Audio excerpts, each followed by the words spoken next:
on, ladies and gentlemen? My name is Kevin Jackwitz. This is the Cage match, and this is my review for AEW Dark for 2/26/20. And yes, this one is out of order. Somehow I skipped an AEW Dark. I don't know how that happened, but this one starts out with Luther. This is the first time he's been in the ring for AEW that I'm aware of. And he's taking on Sonny Kiss. And there wasn't a lot about this match that really got me into it. I'm not a fan of like super flamboyant personalities. Sorry, it's just my thing. It kind of draws me away from it. And Luther, from what I saw, was not that much of a wrestler in the ring. And I kind of said as much, like, you know, they were talking him up like this big deal, and I'd never fucking heard of him before. So the match itself was fairly forgettable. Sonny Kiss definitely was the more talented of the two, had some decent offense in here. Luther didn't do that much for me. There was nothing about this match from his end that made me really get invested. At the end, I kind of figured that Luther was going to go over. He does get the win, and then out comes Jimmy Havoc. Luther goes under the bottom rope, and it's kind of a standoff there. The next match you get is Dark Order versus Peter Avalon, with Leva Bates, of course, and Michael Nakazawa. And the commentary team was talking about how this is kind of like an odd couple team. And it really was. And we saw how Shawn Spears left Peter Avalon last week to fend for himself. Peter Avalon refused to even tag in during this match. He wanted no part of Dark Order. Eventually, him and Leva Bates just left, leaving Michael Nakazawa to his own devices. And of course, the Dark Order capitalize and win. And I'll be honest, I'm kind of tired of them doing this. AEW Dark has gotten very repetitive in this way. And when you get repetitive, it gets stale very quickly. And, you know, that's what we want to try to avoid. AEW is supposed to be different.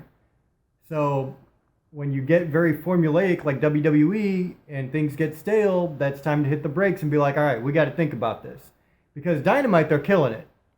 But AEW Dark, there's really not much reason to invest in it because it is getting repetitive. Now, sometimes they do have very good matches and very good matchups.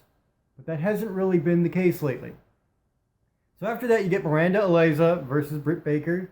And Britt Baker owned 90% of this match. Miranda got very little offense in, so I don't really know how she is in the ring yet. Britt Baker gets lockjaw and gets the win, and there you go. I mean, it was kind of a squash match, to be honest. And then you finish up with Brandon Cutler with Shawn Spears. Of course, he has Tully Blanchard at his side, taking on Private Party. And again, this is repeating the same shit. Now, this is 2 matches in the same show. 4 matches total, and 2 of them have this guy that doesn't want to be a part of this tag team, even though he's looking for a tag team partner. He berates Brandon Cutler, even though Brandon Cutler was doing some amazing stuff during the match.